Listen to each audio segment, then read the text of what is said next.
Where does the name for Bodfari come from? Today we're in Bodfari. It's a small town in Denbighshire just at the base of the Clwydians.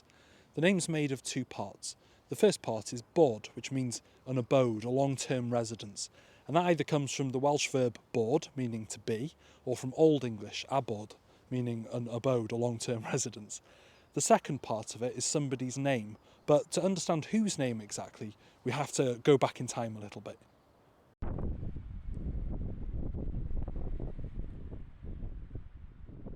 Now, to the untrained eye, it might look like Bodfari, Fari being a form of Mary, a Welsh girl's name.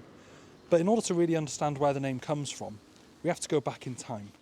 In 1086, the name of this place was recorded as Bod Everil, which looks like a form of the name Deheuwr, who's a saint associated with the area.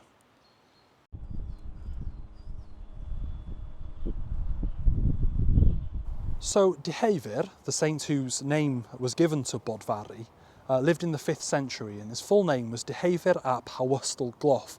That's Deheuwr, son of Hywystal Gloff.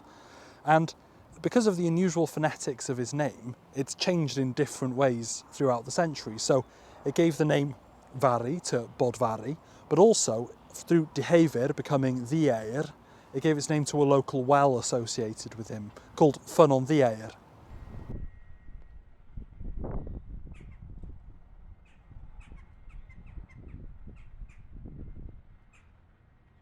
So literally, the town name means the abode of Deheuwr, Saint Deheuwr. Anyway, diolch.